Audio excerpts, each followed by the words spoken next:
야담 누룽지 채널을 찾아주셔서 감사드립니다. 댁내 건강과 행복이 가득하시길 바라며 오늘도 재미있는 야담으로 시작하겠습니다.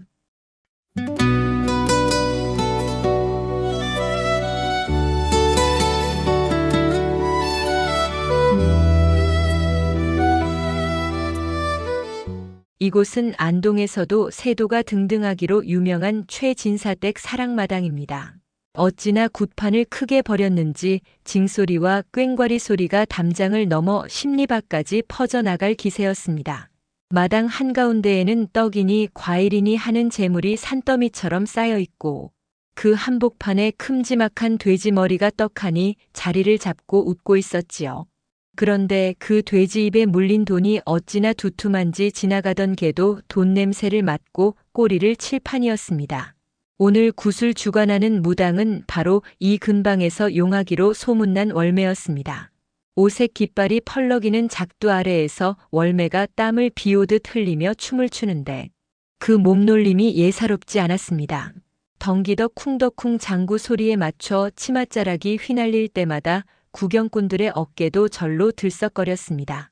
하지만 정작 이 집 주인인 최진사의 얼굴은 썩은 배추처럼 누렇게 떠 있었습니다. 최진사가 월매의 옷자락을 부여잡으며 애원했습니다. 만신, 제발 우리 연화 좀 살려주게. 내 재산의 절반을 떼어달라고 하면 떼어줄 것이고 내 팔 하나를 내놓으라 하면 당장이라도 자를 테니 제발 우리 딸 목숨만 살려주게. 최진사의 목소리는 물기 없이 바스락거리는 낙엽 같았습니다. 그도 그럴 것이 눈에 넣어도 아프지 않을 고명딸 연화가 벌써 반년째 원인 모를 병으로 시름시름 앓고 있었기 때문입니다. 용하다는 의원이며 약재를 다 써보았지만 차도가 없으니 마지막 지푸라기 잡는 심정으로 이 난리굿을 벌인 것입니다.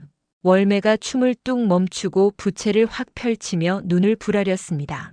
대감 정성이 부족해 정성이. 저기 저 돼지 머리 좀 보소.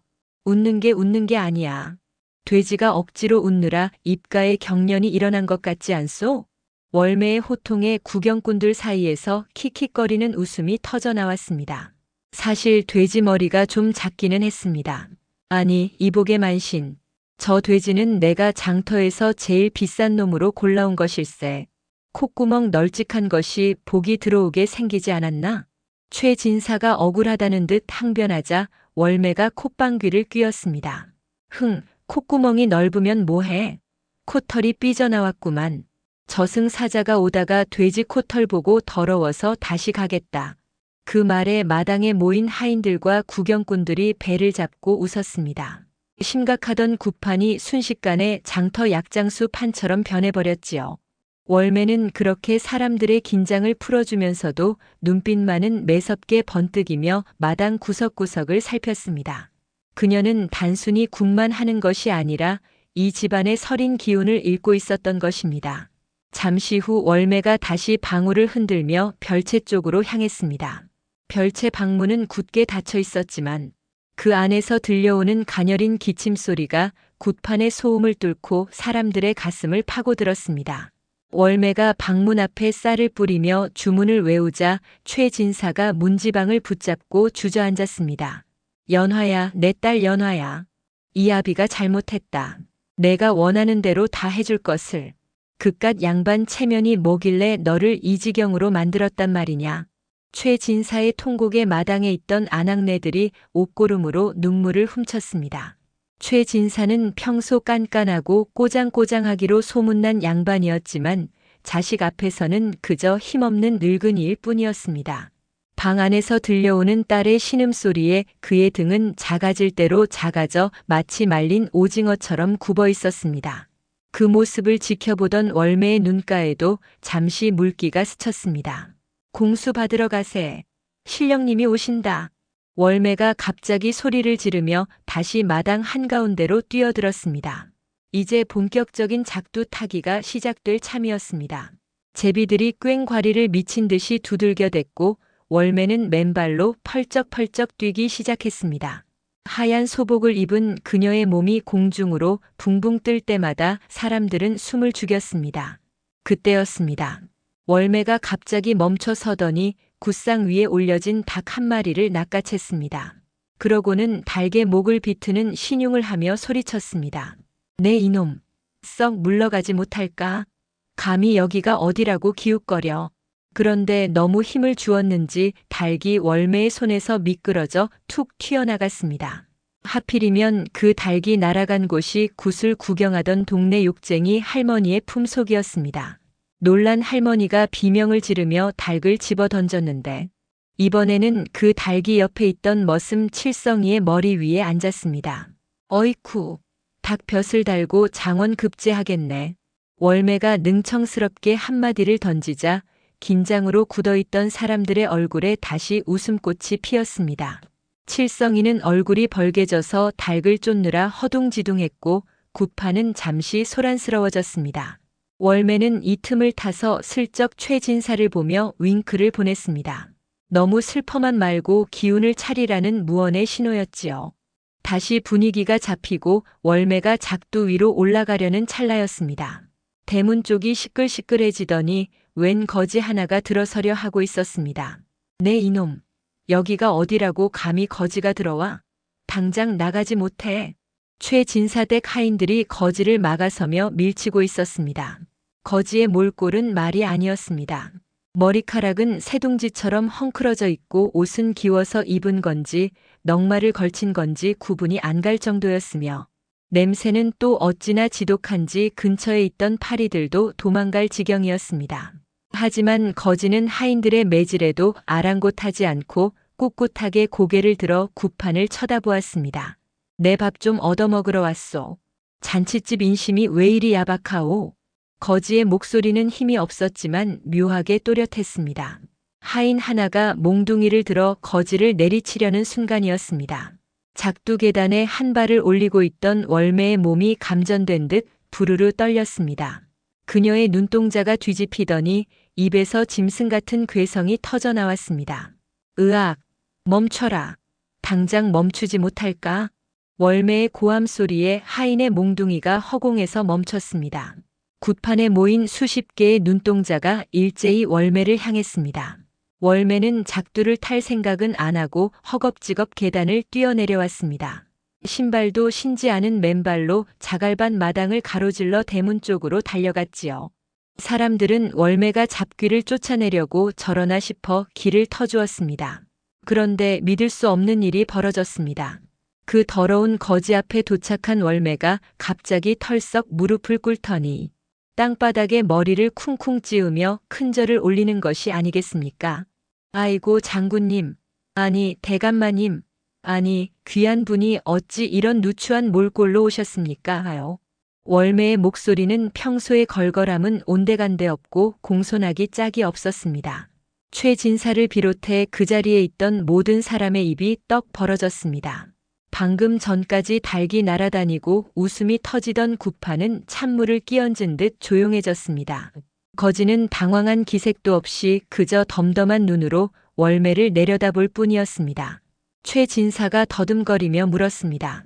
마만신, 지금 뭐 하는 것인가? 귀신이 들려도 단단히 들린 게야? 그자는 그냥 거지일세.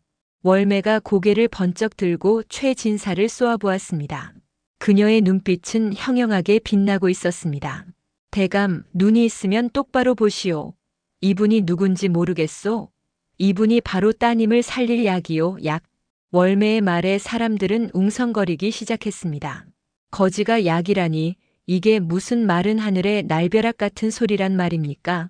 하지만 월매는 아랑곳하지 않고 거지의 냄새 나는 옷자락을 부여잡고 안으로 이끌었습니다.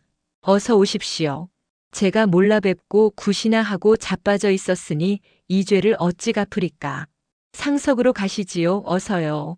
거지는 잠시 머뭇거리는가 싶더니 월매의 손에 이끌려 마당 한가운데 가장 높은 상석으로 걸음을 옮겼습니다. 냄새나는 거지가 최진사댁 안방마님도 앉기 힘든 상석에 앉자 하인들은 어찌할 바를 몰라 발만 동동 구르고 최진사는 뒷목을 잡고 쓰러질 듯 비틀거렸습니다. 이 거지의 정체가 과연 무엇이기에 천하의 만신 월매가 작두 타다 말고 내려와 큰절까지 올린단 말입니까? 꼬질꼬질한 때 국물 속에 감춰진 저 눈빛은 예사 거지의 것이 아니었습니다. 마당 한 구석 담장 너머로 불어오는 바람이 촛불을 위태롭게 흔들었습니다. 마치 앞으로 닥칠 거대한 운명의 소용돌이를 예고하듯이 말입니다. 안동 최진사댁의 구판은 이제 굿이 아니라 난장판이 되어가고 있었습니다. 상석에 떡하니 앉은 거지는 쏟아지는 시선에도 아랑곳하지 않고 재상 위에 수북이 쌓인 떡 하나를 집어 우물우물 씹기 시작했습니다.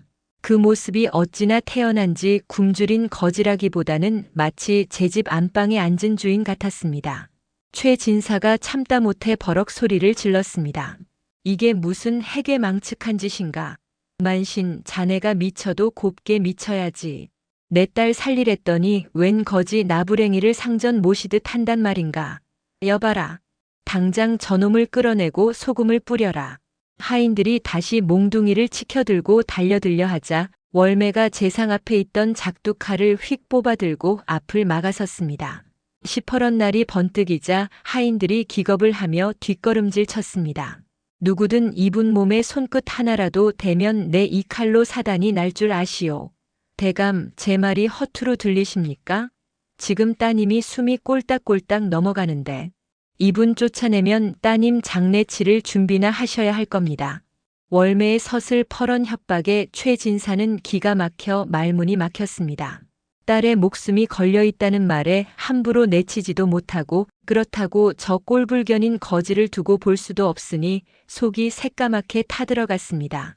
그때 떡을 삼킨 거지가 목이 메었는지 가슴을 툭툭 치며 입을 열었습니다. 물 좀 주시오. 떡이 아주 찰져서 목구멍에 딱 달라붙었구려. 어이없어 하는 하인 하나가 물바가지를 퉁명스럽게 건네자 거지는 벌컥벌컥 마시고는 트림까지 꺽 하고 내질렀습니다. 그러고는 씩 웃으며 최 진사를 바라보았습니다. 최 대감 오랜만이요. 그간 강령하셨는지요? 거지의 입에서 나온 말은 뜻밖에도 점잖은 양반 말투였습니다. 최 진사는 눈을 가늘게 뜨고 거지의 얼굴을 뜯어보았습니다. 떼국물이 줄줄 흐르는 얼굴, 덥수룩한 수염, 퀭한 눈. 도무지 기억에 없는 상판이었습니다. 하지만 저 목소리 어딘가 귀에 익은 듯도 했습니다. 자, 자네가 나를 아는가? 내 얼굴을 알 리 없는 천한 거렁뱅이가 함부로 주둥이를 놀리는구나. 거지는 쓴웃음을 지으며 품속에서 무언가를 꺼냈습니다. 꼬질꼬질한 떼수건 같은 천에 쌓인 물건이었습니다. 천을 풀자 반쪽짜리 옥놀이개가 나왔습니다. 낡았지만 은은한 빛을 뿜어내는 옥놀이개를 본 순간 최 진사의 얼굴이 흑빛으로 변했습니다. 에이, 이건 최 진사의 다리가 휘청거렸습니다. 그 놀이개는 10년 전 자신의 딸 연화와 정혼했던 이 진사댁 아들 이몽룡에게 정표로 보냈던 것이었습니다. 하지만 이 진사댁은 3년 전 영모에 휘말려 멸문지화를 당했고 이몽룡 역시 죽었다고 알려져 있었습니다. 설마 자네가 몽룡인가? 이몽룡? 최 진사의 떨리는 목소리에 좌중이 술렁거렸습니다. 멸문지화 당한 집안의 자식이 살아서 돌아오다니 그것도 이런 거짓골로 말입니다. 월매가 거들었습니다. 그렇습니다요.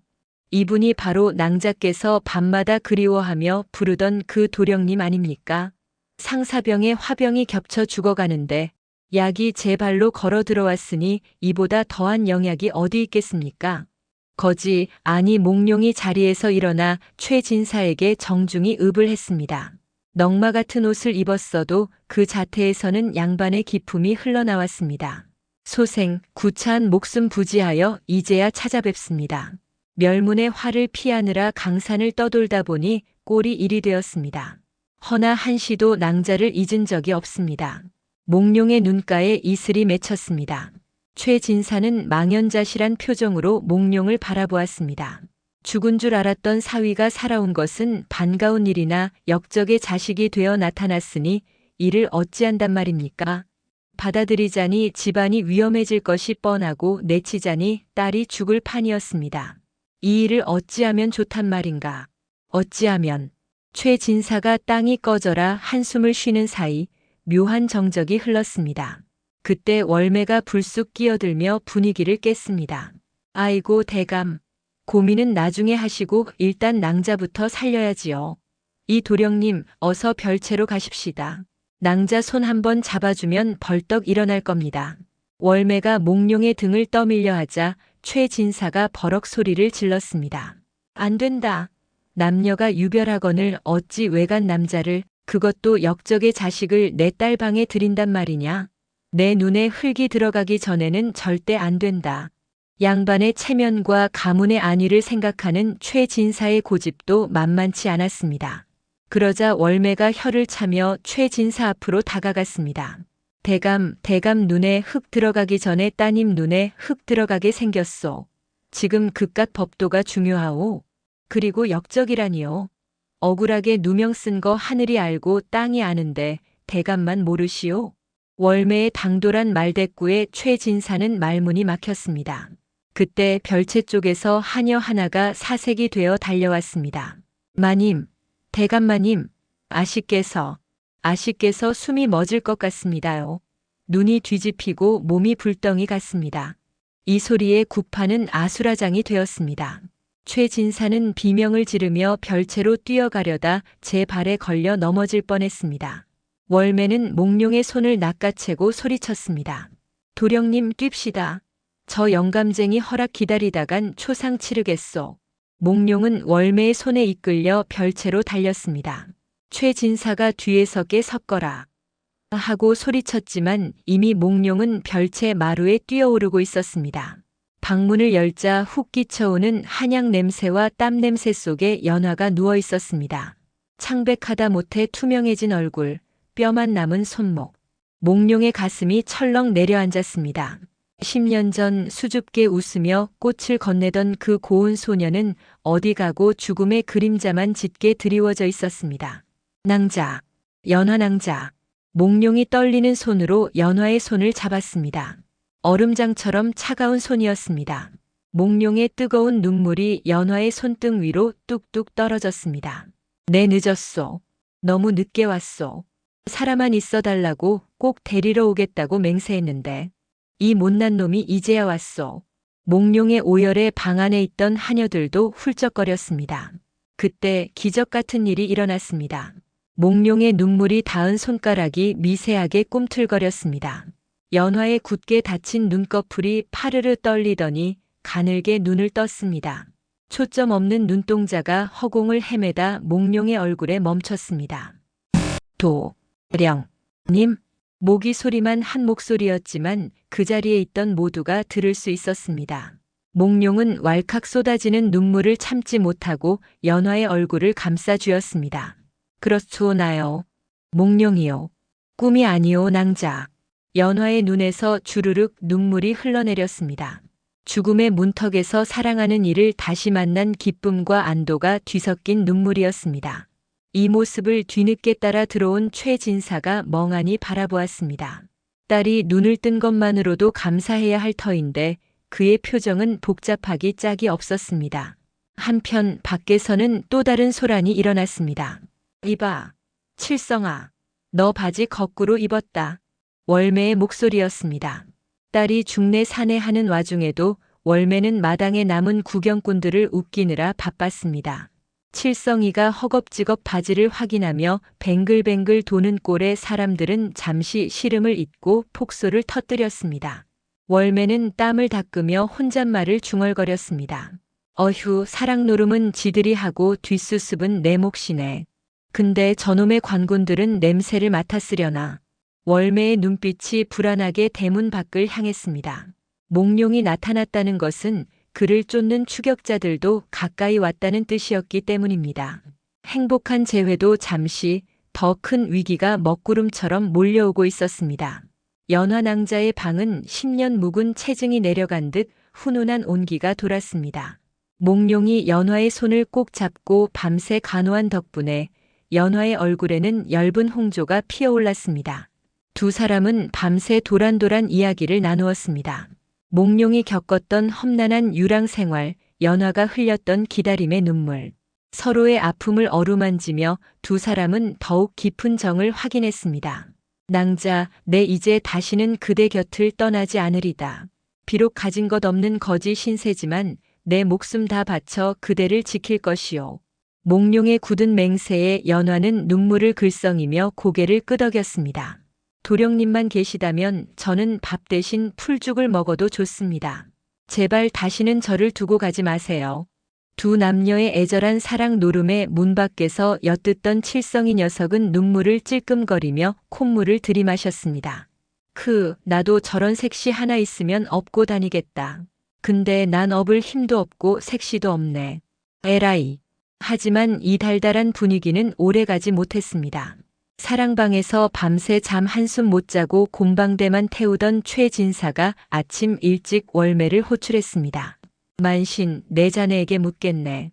저놈을 어찌하면 좋겠나? 딸년 살리자고 집에 들이긴 했지만 역적의 자식을 계속 데리고 있다간 우리 집안까지 멸문지화 당할 판일세. 최진사의 얼굴은 근심으로 가득했습니다. 양반의 도리도 중요하지만 가문이 안위가 걸린 문제이니 그럴 만도 했습니다. 월매는 짐짓 태연한 척하며 대답했습니다. 대감 호랑이를 잡으려면 호랑이 굴에 들어가야 하고 사위를 얻으려면 사위놈 뱃속부터 채워줘야 하는 법입니다. 일단 밥부터 좀 먹이시지요. 굶어 죽은 귀신은 때깔도 안 곱다는데 사위 될 사람이 비쩍 말라가지고 어디 힘이나 쓰겠습니까? 뭐? 사위? 이 사람이 지금 무슨 소리를 하는 게야? 최진사가 펄쩍 뛰었지만 월매는 능청스럽게 말을 이었습니다. 그럼 낭자가 다시 시름시름 앓다가 저승길 가는 꼴 보고 싶으십니까? 지금 낭자에게는 저 도령이 산삼보다 더한 보약이라니까요. 월매의 끈질긴 설득에 최진사는 마지못해 고개를 끄덕였습니다. 하지만 그의 눈빛은 여전히 불안하게 흔들리고 있었습니다. 그 시각 마을 어귀 주막에는 험상궂은 사내들이 들이닥쳤습니다. 허리춤에 육모방망이를 차고 눈빛이 매서운 것이 영락없는 관아의 추노꾼들이었습니다. 주모, 여기 냄새나고 더러운 거지놈 하나 지나가지 않았나? 키는 훤칠하고 눈빛이 반질반질한 놈 말이야. 우두머리로 보이는 사내가 탁자를 쾅 내리치며 물었습니다. 주모는 깜짝 놀라 국자를 떨어뜨릴 뻔했습니다. 아이고 나리들도 참. 여기 지나가는 거지가 한두 놈입니까? 어제도 거짓대가 몰려와서 남은 밥 다 털어갔는데. 잔말 말고 똑바로 대답해. 그놈은 단순한 거지가 아니야. 나라에서 수배령 내린 중죄인이라고. 사내의 으름장에 주막 안의 손님들은 숨을 죽였습니다. 그때 구석에서 국밥을 먹던 한 노인이 툭 한마디 던졌습니다. 그 거지라면 어제 최진사댁 굿판에서 봤는데 무당이 큰절하고 난리도 아니었지. 그 말에 추노꾼들의 눈이 번뜩였습니다. 우두머리가 시익 웃으며 일어났습니다. 최진사댁이라. 등잔 밑이 어둡다더니. 가자. 놈을 잡으면 현상금이 두둑할 것이다. 추노꾼들이 우르르 몰려나가자 주막은 다시 웅성거리기 시작했습니다. 이 소식은 바람보다 빨리 최진사댁으로 날아들었습니다. 월매는 마당에서 굿 뒷정리를 하다가 헐레벌떡 뛰어온 엿장수 박씨에게 이 소식을 전해 들었습니다. 큰일 났소 만신. 관아놈들이 떼거지로 몰려오고 있소. 이 도령 잡으러 온다고 난리요. 월매의 얼굴이 사색이 되었습니다. 올 것이 왔구나. 그녀는 치마를 걷어 올리고 별채로 달렸습니다. 도령님, 낭자, 큰일 났습니다. 어서 피하셔야 합니다. 방 안에서 다정하게 밥을 먹던 두 사람은 깜짝 놀라 숟가락을 떨어뜨렸습니다. 무슨 일인가? 관아놈들이 들이닥치고 있답니다. 지금 당장 뒷문으로 나가셔야 해요. 몽룡의 표정이 굳어졌습니다. 겨우 만난 정인과 또다시 헤어져야 하다니. 연화는 겁에 질려 몽룡의 옷자락을 붙잡고 놓지 않았습니다. 도령님, 안 돼요. 가지 마세요. 낭자, 내 금방 돌아오겠소. 잠시만 몸을 피하는 것이요. 몽룡은 연화를 달래려 했지만 발길이 떨어지지 않았습니다. 그때 밖에서 이리 오너라 하는 우렁찬 소리와 함께 대문이 부서질 듯 열렸습니다. 추노꾼들이 들이닥친 것입니다. 최진사 나오시오. 역적의 자식을 숨겨두고 있다는 제보를 받고 왔소. 최진사는 갓도 제대로 쓰지 못한 채 마루로 뛰어나왔습니다. 이게 무슨 행패인가? 감히 여기가 어디라고? 행패라니요? 나라의 죄인을 숨겨준 죄가 얼마나 큰지 모르시오? 당장 그놈 내놓으시오. 우두머리가 최 진사의 멱살을 잡을 듯 덤벼들었습니다. 최 진사는 덜덜 떨면서도 입을 꾹 다물었습니다. 비록 마음에 들지 않는 예비 사위지만 딸을 살린 은인이자 옛 친구의 아들을 팔아넘길 수는 없었던 것입니다. 그때 별채 방문이 벌컥 열리며 몽룡이 튀어나왔습니다. 네, 여기 있다. 죄 없는 어른을 놔드려라. 몽룡의 등장에 추노꾼들이 환호를 지르며 달려들었습니다. 저놈 잡아라. 놓치면 다 죽는다. 몽룡은 날렵하게 몸을 날려 담벼락을 넘으려 했습니다. 하지만 며칠을 굶은 탓인지 아니면 연화를 두고 떠나는 마음이 무거워서인지 동작이 굼떴습니다. 추노꾼 하나가 던진 육모방망이에 다리를 맞은 몽룡이 비틀거렸습니다. 도령님, 연화가 맨발로 뛰쳐나오며 비명을 질렀습니다. 몽룡은 고통을 참고 다시 담을 넘으려 했지만 이미 추노꾼들에게 포위되고 말았습니다. 이놈 도간에 든 쥐꼬리구나. 우두머리가 비웃으며 몽룡에게 다가갔습니다. 절체절명의 순간 월매가 굿판에서 쓰던 녹그릇 하나를 집어들고 냅다 던졌습니다. 에라, 이 썩을 놈들아. 내 굿값도 못 받고 굿판 엎어지게 생겼네. 녹그릇은 정확하게 우두머리의 뒤통수를 강타했습니다. 악! 하고 쓰러지는 우두머리를 보며 월매가 소리쳤습니다. 지금이요. 튀시오. 월매의 기막힌 투구 실력 덕분에 틈이 생겼습니다. 몽룡은 그 틈을 타담을 훌쩍 뛰어넘었습니다. 잡아라. 전현도 잡아. 화가 머리끝까지 난 추노꾼들이 월매와 몽룡을 향해 달려들었습니다. 월매는 나 잡아봐라 하며 엉덩이를 흔들고는 반대편 담장을 넘어 도망쳤습니다. 최 진사댁 마당은 순식간에 아수라장이 되었습니다. 연화는 그 자리에 주저앉아 하염없이 눈물을 흘렸고 최 진사는 넋이 나간 표정으로 멍하니 서 있었습니다. 도망친 몽룡과 그를 돕기 위해 따라 나선 월매. 과연 그들은 이 끈질긴 추격에서 벗어날 수 있을까요? 그리고 남겨진 연화와 최 진사의 운명은 어떻게 될까요? 폭풍 전야의 고요함은 깨지고 이제 거친 운명의 파도가 몰아치기 시작했습니다. 쫓기는 자의 숨소리는 거칠고 쫓는 자의 발소리는 사나웠습니다. 월매와 몽룡은 안동의 좁은 골목길을 미로 찾기 하듯 뛰어다녔습니다. 월매는 치마를 허리춤에 질끈 동여매고 몽룡보다 더 빨리 뛰었습니다. 굿판에서 단련된 체력이 이럴 때 빛을 발할 줄이야. 헉헉. 도령님, 조금만 더. 저기 저 물레방앗간까지만 가면 됩니다. 월매가 헐떡거리며 손가락으로 가리킨 곳은 마을 외곽에 있는 낡은 물레방앗간이었습니다. 두 사람은 젖먹던 힘까지 짜내어 물레방앗간 안으로 몸을 숨겼습니다. 썩은 집 더미 냄새와 퀴퀴한 먼지가 코를 찔렀지만 지금은 찬밥 더운 밥 가릴 때가 아니었습니다. 후, 이제 좀 살겠네. 아이고 내 다리야. 굿판에서 작두 탈 때보다 더 힘들구먼. 월매가 바닥에 털썩 주저앉으며 다리를 주물렀습니다. 몽룡은 벽에 기대어 가쁜 숨을 몰아쉬면서도 걱정스러운 눈빛으로 밖을 살폈습니다. 미안하오 만신. 나 때문에 이 고생을 하고. 아이고 그런 소리 마시오. 굿값 대신 도령님 목숨값 받는다 치면 되니까. 그나저나 도령님 다리는 괜찮소? 아까 방망이에 맞은 것 같던데. 월매가 몽룡의 다리를 살피자 종아리가 시퍼렇게 멍들어 퉁퉁 부어 있었습니다.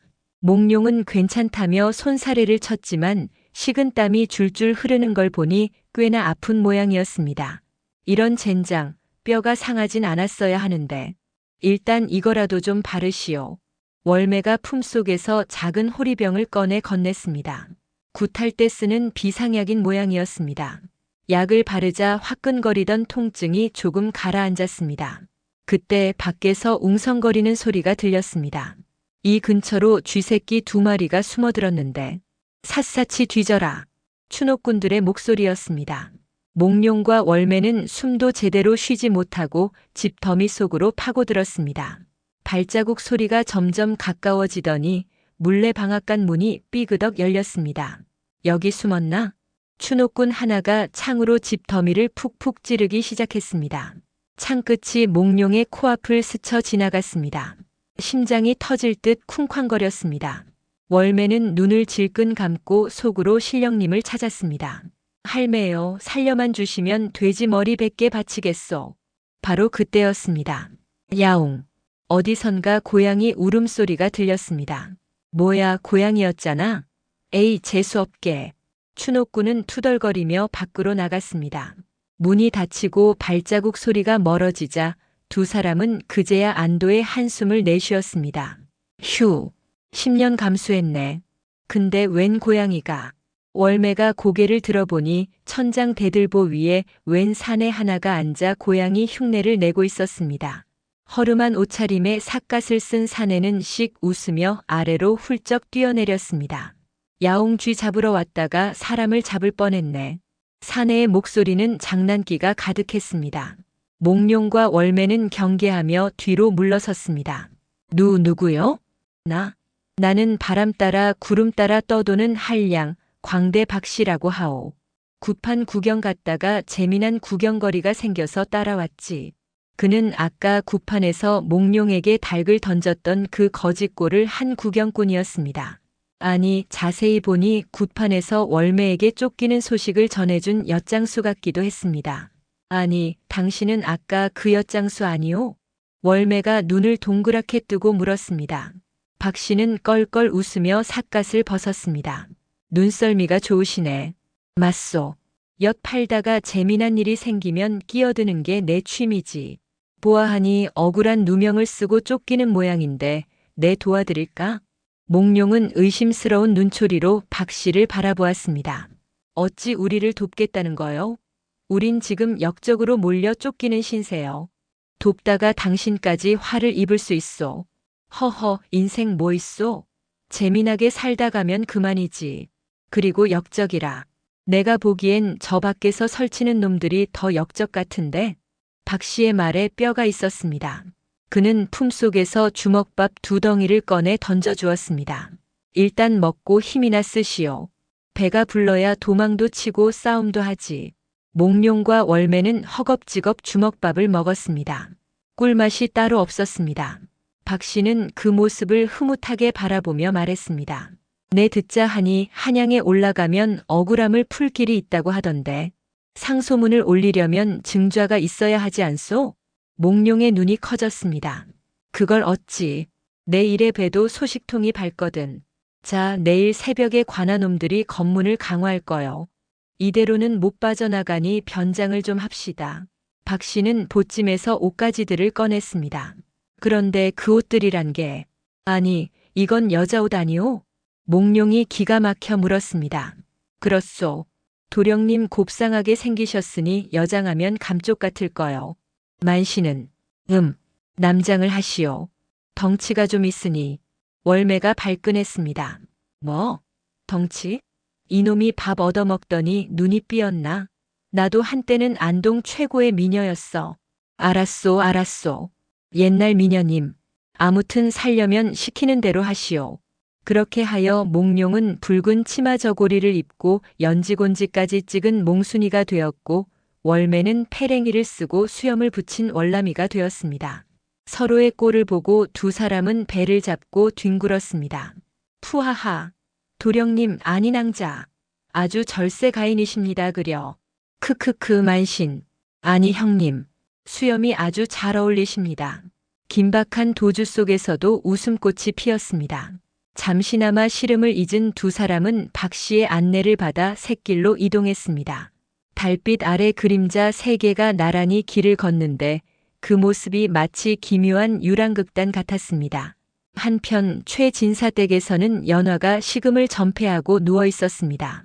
최진사는 방문 앞에 서서 안절부절 못했습니다. 연화야, 밥 한 숟갈이라도 뜨거라. 내가 살아야 몽룡이도 돌아오지 않겠느냐. 아버님, 도령님이 무사하실까요? 잡히면 죽습니다. 연화의 흐느낌에 최진사의 가슴도 미어질 듯 아팠습니다. 그는 결심한 듯 주먹을 꽉 쥐었습니다. 내 어떻게든 해보마. 한양에 있는 친구들에게 연통을 넣어볼 테니 너는 제발 몸만 추스르거라. 최진사는 양반의 체면 따위는 집어던지고 딸과 사위를 위해 움직이기로 마음먹었습니다. 비록 늦었지만 아버지로서의 책임을 다하려는 것이었지요. 새벽 안개가 자욱하게 낀 산길. 몽룡 일행은 관문 앞에 도착했습니다.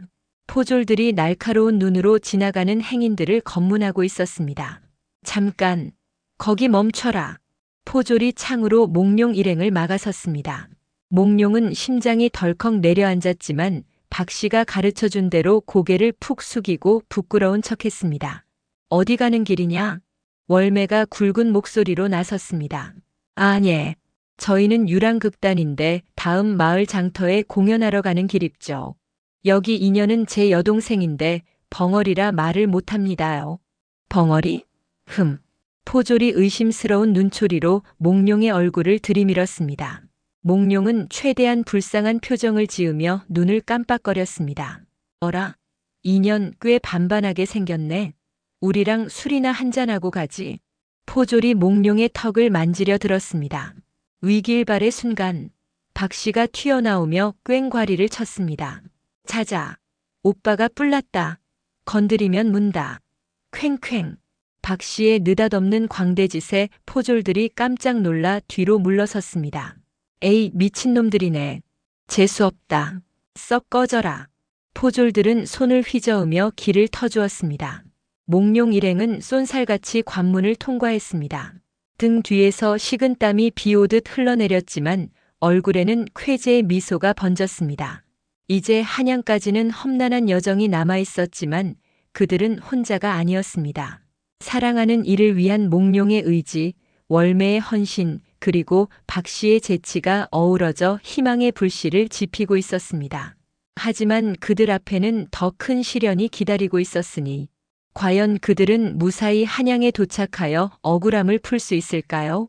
한양으로 가는 길은 멀고도 험했습니다. 산을 넘고 물을 건너며 며칠을 걸었는지 모릅니다. 몽룡은 여장한 꼴이 영 불편한지 걸을 때마다 치마를 걷어차기 일쑤였고 월매는 가짜 수염이 가려워 극적거리느라 정신이 없었습니다.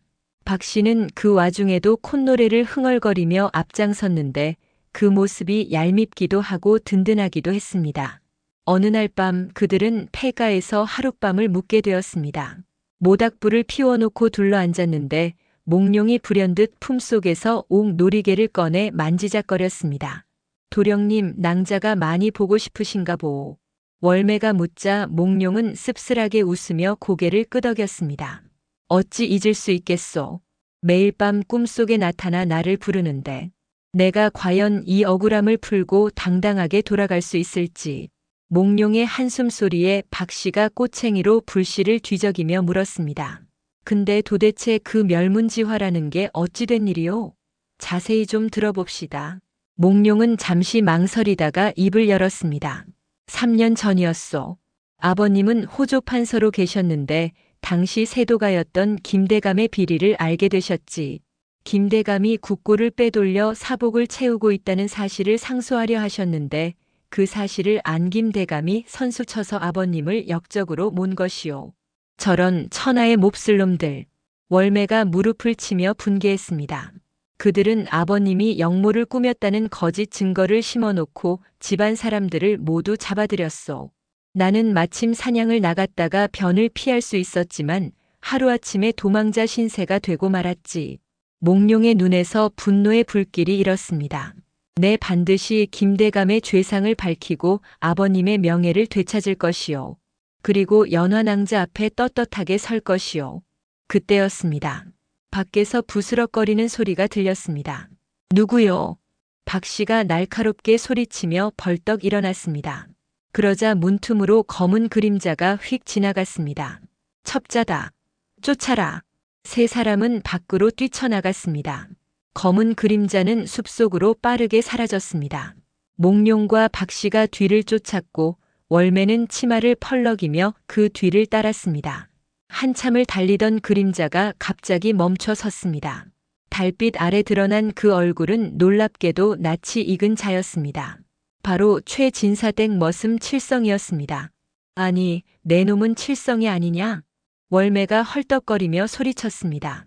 칠성이는 땀범벅이 된 얼굴로 헥헥거리며 주저앉았습니다. 아이고 마님. 아니 형님. 저 죽어요. 내 놈이 여긴 웬일이냐? 설마 우릴 밀고 하러 온 건 아니겠지? 박 씨가 눈을 부라리며 묻자 칠성이는 손사래를 쳤습니다. 아닙니다요. 대감마님 심부름 왔습니다요. 칠성이는 품속에서 서신 한 통을 꺼내 몽룡에게 건넸습니다. 대감마님께서 도령님께 전하라고 하셨습니다. 한양에 있는 친구분께 보내는 소개장이라면서요. 몽룡이 서신을 펼쳐보니 최진사의 필체가 분명했습니다.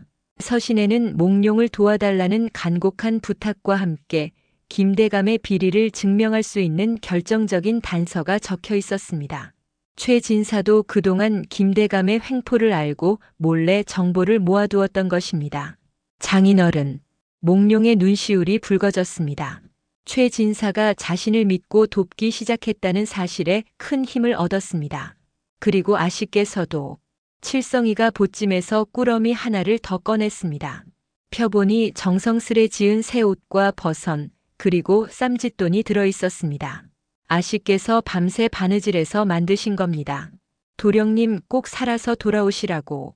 몽룡은 옷을 부여잡고 오열했습니다.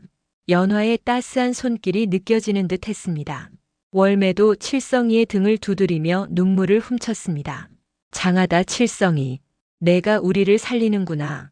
헤헤, 닭볕을 달고 장원급제는 못해도 심부름은 잘합니다요.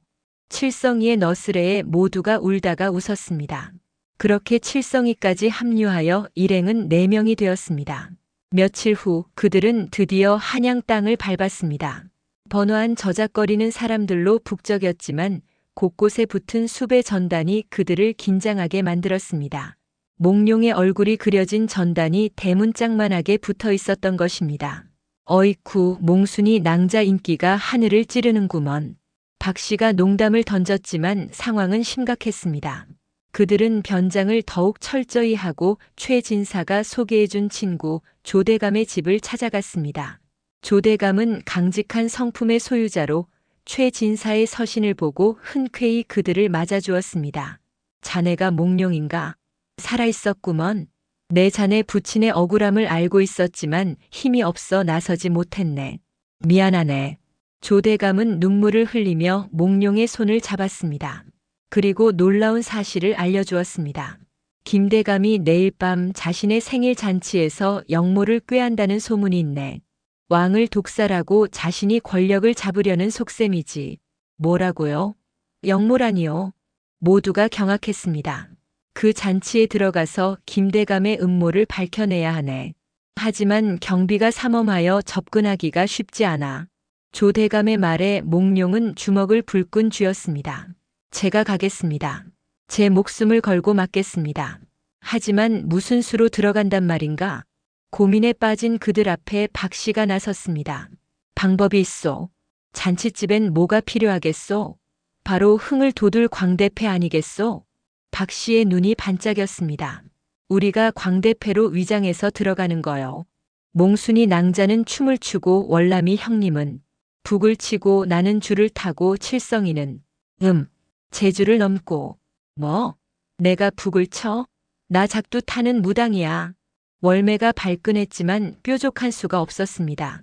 그렇게 그들은 안동 유랑극단으로 급조되어 김대감의 잔치에 잠입할 계획을 세웠습니다. 결전의 날 김대감의 저택은 화려한 등불로 밝혀져 있었습니다. 수많은 고관 대작들이 모여들었고 마당에는 술과 고기가 넘쳐났습니다. 그 화려함 뒤에 숨겨진 추악한 음모를 모른 채 말입니다. 자, 들어갑시다. 실수하면 목이 달아나는 거요.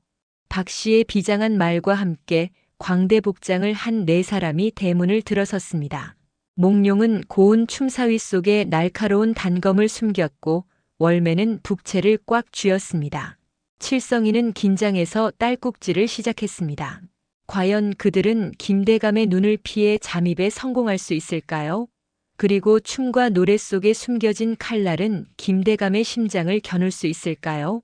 조선 팔도를 뒤흔들 한바탕 구판이 이제 막 시작되려 하고 있었습니다.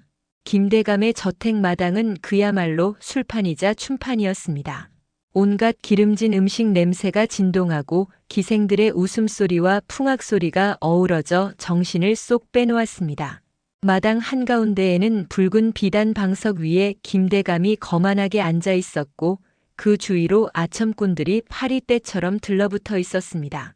자, 다음은 안동에서 올라왔다는 유랑 광대패라지. 어디 한번 놀아보아라. 내 흥이 나면 금부치 하나 던져주마. 김대감의 호령에 몽룡 일행이 마당으로 나섰습니다. 박 씨가 먼저 공중제비를 돌며 분위기를 띄웠습니다. 얼쑤, 좋다. 안동에서 날아온 제주꾼들이 떴소. 눈 크게 뜨고 보시오. 박 씨가 줄 위를 날아다니자 사람들의 환호성이 터졌습니다. 이어 월매가 북을 두드리기 시작했습니다. 뚱, 뚱, 뚱, 뚱. 비록 굿판에서 치던 솜씨지만 북소리는 심장을 울리는 묘한 힘이 있었습니다. 월매의 북장단에 맞춰 칠성이가 쟁반 돌리기 재주를 부렸는데 긴장한 탓에 쟁반을 자꾸 떨어뜨렸습니다. 하지만 그 모습이 오히려 우스꽝스러워 사람들은 박장대소했습니다.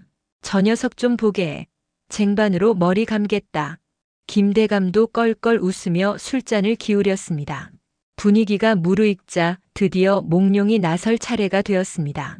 화려한 무복을 입고 부채를 든 몽룡.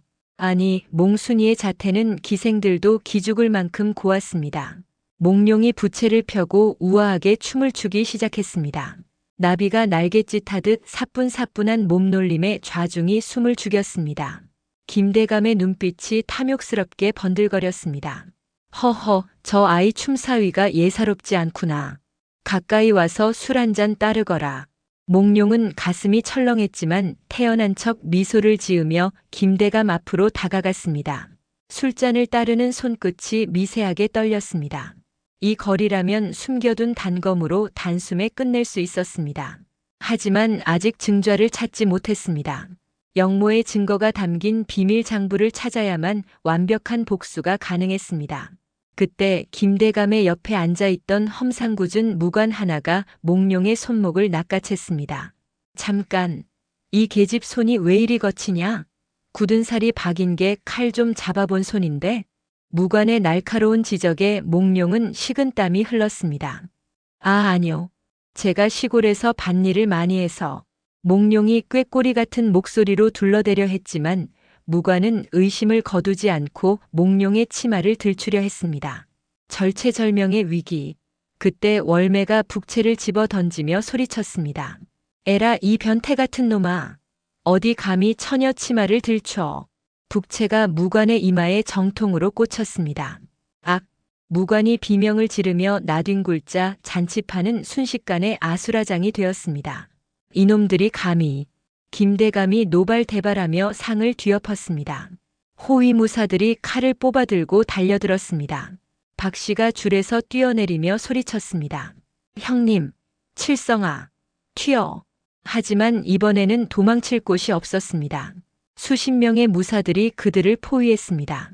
몽룡은 품속에서 단검을 꺼내 들고 김대감을 겨눴습니다. 김대감, 내 이놈, 내 얼굴을 똑똑히 보아라. 내가 바로 3년 전 내 모함으로 죽은 이판서의 아들 이몽룡이다.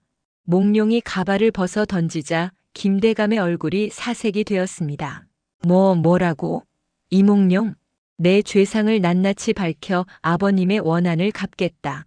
몽룡이 달려들려 했지만 무사들의 칼날이 앞을 막았습니다. 중과부적이었습니다. 몽룡 일행은 구석으로 몰렸습니다. 월매는 덜덜 떨면서도 칠성이를 뒤로 숨겼습니다. 아이고, 내 팔자야. 굿판에서 죽을 걸 여기서 객사하게 생겼네. 김대감이 비릿한 웃음을 지으며 다가왔습니다. 흐흐흐, 제 발로 죽으러 왔구나. 저놈들을 당장 쳐 죽여라. 무사들이 일제히 달려들려는 순간 멈춰라.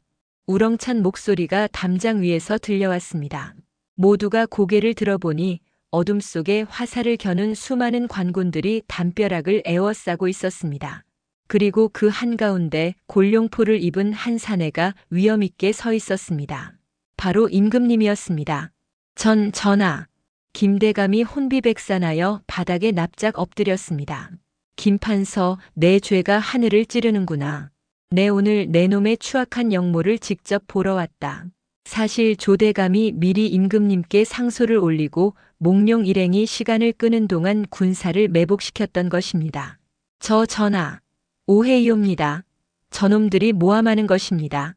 김대감이 발뺌하려 했지만 임금님 옆에 서 있던 조대감이 장부 하나를 던졌습니다. 이게 오해란 말이냐? 내 놈의 비밀 서재에서 찾은 영모 가담자 명단과 뇌물 장부다.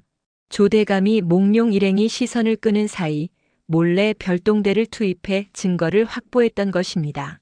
모든 것이 드러나자 김대감은 털썩 주저앉았습니다. 저 역적들을 모두 포박하라. 임금님의 명령에 관군들이 들이닥쳤습니다. 김대감과 그 일당은 줄줄이 굴비 엮이듯 잡혀갔습니다. 몽룡과 월매, 박씨, 칠성이는 서로를 부둥켜 안고 환호했습니다. 만세! 우리가 이겼소. 임금님이 몽룡에게 다가와 어깨를 두드렸습니다. 그동안 고생이 많았구나. 내 아비의 누명을 벗겨주고 가문을 복권시켜주마. 그리고 내게 큰 상을 내리겠다. 몽룡은 감격하여 눈물을 흘리며 큰 절을 올렸습니다. 성은이 망극하옵니다, 전하. 월매가 쭈뼛거리며 나섰습니다. 저기, 전하. 저는 상 말고 그냥 안동 최고 만신 칭호나 하나 내려주시면 안 될까요? 간판 새로 달게. 월매의 뚱딴지 같은 소리에 엄숙하던 임금님도 파한대소했습니다. 허허허 재미있는 여인일세. 내 친히 현판을 써주마. 아이고, 감사합니다요. 월매가 덩실덩실 춤을 추자 마당에 있던 모든 사람들이 함께 웃었습니다. 지옥 같던 잔치판이 진정한 축제의 장으로 변한 순간이었습니다. 하지만 몽룡의 마음은 이미 안동으로 달려가고 있었습니다. 병든 연화가 자신을 기다리고 있을 테니까요. 전하, 소신청이 하나 있사옵니다. 지금 당장 안동으로 내려가게 해주십시오. 임금님은 고개를 끄덕였습니다. 그래, 어서 가보거라. 사랑하는 정인을 너무 오래 기다리게 해서는 안 되지. 몽룡은 임금님이 내려준 말을 타고 월매와 박씨, 칠성이와 함께 바람처럼 안동으로 질주했습니다. 어둠이 걷히고 동이 트는 새벽, 붉은 태양이 그들의 앞길을 비추고 있었습니다. 이제 해피엔딩만이 남은 것 같았습니다. 하지만 운명은 끝까지 그들을 시험하려는지 안동에 도착한 그들을 기다리고 있는 것은 충격적인 소식이었습니다. 안동 최진사댁 대문 앞은 쥐 죽은 듯 조용했습니다. 대문에는 금줄 대신 흰 천이 걸려 있었고 마당에서는 구슬픈 곡소리가 흘러나오고 있었습니다. 말을 타고 달려온 몽룡의 심장이 덜컥 내려앉았습니다. 이게 무슨 소리란 말인가? 몽룡은 말에서 떨어지듯 내려 대문 안으로 뛰어들어갔습니다. 월매와 박씨, 칠성이도 사색이 되어 뒤를 따랐습니다. 마당 한가운데에는 병풍이 쳐져 있고 그 뒤로 하얀 천을 덮어쓰고 누워있는 사람이 보였습니다. 최진사는 상복을 입고 망연자실한 표정으로 앉아 있었습니다. 장인어른, 이게 어찌 된 일입니까? 연화낭자가, 몽룡이 병풍 앞으로 달려가 무릎을 꿇으며 오열했습니다. 도령, 자네가 너무 늦었네. 어제 오늘 고비를 못 넘기고 그만. 최진사는 말을 잇지 못하고 고개를 떨구었습니다. 몽룡은 하늘이 무너지는 것 같았습니다. 억울한 누명을 벗고 당당하게 돌아왔건만 정작 사랑하는 이는 곁에 없다는 사실이 믿기지 않았습니다. 낭자, 일어나시오. 내가 왔소. 몽룡이 왔단 말이오. 몽룡은 연화의 시신을 부여잡고 통곡했습니다. 월매도 주저앉아 땅을 치며 울었습니다. 아이고 불쌍한 아기씨. 어찌 이리 허망하게 가십니까? 박씨와 칠성이도 눈물을 훔치며 고개를 들지 못했습니다. 몽룡의 울부짖음은 담장을 넘어온 마을을 울렸습니다. 그런데 그때였습니다. 몽룡이 연화의 손을 잡고 얼굴을 비비며 우는데 뭔가 이상한 느낌이 들었습니다. 연화의 손이 따뜻했습니다. 낭자? 몽룡이 깜짝 놀라 고개를 들자 천 아래에서 푸 하는 소리가 들렸습니다. 아이고 간지러워라. 더는 못 참겠네. 연화가 벌떡 일어나 앉으며 천을 벗어 던졌습니다. 그녀의 얼굴은 병색은커녕 화색이 돌았고 눈은 장난기로 반짝였습니다. 낭자? 몽룡은 귀신이라도 본 듯 뒤로 나자빠졌습니다. 주변에서 곡을 하던 하인들이 일제히 와하 하며 웃음을 터뜨렸습니다. 최 진사도 짐짓 근엄한 표정을 풀고 빙그레 웃었습니다. 자네가 하도 안 오길래 우리 딸내미가 꾀를 좀 냈네. 죽었다고 소문내면 자네가 빨리 오지 않을까 해서 말이야. 아버님도 참 그걸 다 말하시면 어떡해요. 연화가 짐짓 토라진 척하며 최 진사를 흘겨보았습니다. 알고 보니 몽룡이 한양으로 떠난 후 연화는 몽룡이 무사하다는 소식과 함께 곧 돌아온다는 전가를 받고 기운을 차렸던 것입니다. 하지만 짓궂은 최 진사와 연화가 몽룡을 놀래주려고 깜짝 쇼를 준비했던 것이지요. 아니, 그럼 이게 다 연극이었단 말이오? 몽룡이 어안이 벙벙하여 묻자 월매가 벌떡 일어나 최 진사의 등짝을 찰싹 때렸습니다. 아이고, 이 영감쟁이가 노망이 났나? 사람 간 떨어질 뻔했잖아요. 어허 만신, 감히 양반의 옥체를. 옥체는 무슨, 내 심장이 쫄깃해져서 수명이 10년은 줄었수다. 월매의 호통에 마당은 다시 한번 웃음바다가 되었습니다. 몽룡은 그제야 안도의 한숨을 내쉬며 연화를 와락 끌어안았습니다. 다행이요. 정말 다행이요. 다시는 그대를 놓지 않겠소. 연화도 몽룡의 품에 안겨 행복한 눈물을 흘렸습니다. 그로부터 달포 뒤 최 진사 댁에서는 성대한 혼례식이 열렸습니다. 이번에는 구판이 아니라 진짜 잔치판이었습니다. 몽룡은 사모관대를 쓰고 늠름한 신랑이 되었고 연화는 연지곤지를 찍고 세상에서 가장 아름다운 신부가 되었습니다. 임금님이 하사한 천하제일 만신 현판이 걸린 월매네 집 앞에는 굿을 보려는 사람들로 문전성시를 이루었고 박 씨는 안동 최고의 인기 광대가 되어 칠성이를 조수로 데리고 다니며 전국을 누볐습니다. 최 진사는 사위 자랑에 입이 마를 날이 없었지요. 혼례식 날 밤 몽룡과 연화가 신방에 들자 창문 밖에서 그림자 2개가 기웃거렸습니다. 어이, 박서방. 뭐 좀 보이나? 쉿, 조용히 좀 하시오 월매 형님. 이제 막 불 껐소. 월매와 박씨가 문에 구멍을 뚫으려다 칠성이에게 들켜 혼쭐이 나는 소리가 들렸습니다. 방 안의 몽룡과 연화는 서로를 마주보며 웃음을 터뜨렸습니다. 달빛이 은은하게 비치는 창호지 문 위로 두 사람의 그림자가 하나로 포개졌습니다. 험난한 시련을 뚫고 피어난 사랑은 그렇게 깊어갔습니다. 세월이 흘러 몽룡과 연화는 백발이 성성한 노부부가 되어서도 두 손을 꼭 잡고 다녔다고 합니다. 그리고 사람들은 그들을 보며 이렇게 말했답니다. 저기 봐, 구판에서 거지 보고 큰절 올린 무당덕에 맺어진 그 부부야. 참 인연이란 게 묘하기도 하지. 안동 땅에는 지금도 월매의 신통방통한 굿 이야기와 몽룡, 연화의 애틋한 사랑 이야기가 전설처럼 전해 내려오고 있답니다. 오늘 이야기 재미있으셨나요? 마음에 드셨다면 좋아요 눌러주시고 구독도 부탁드려요. 다음 이야기 꼭 보러 오세요.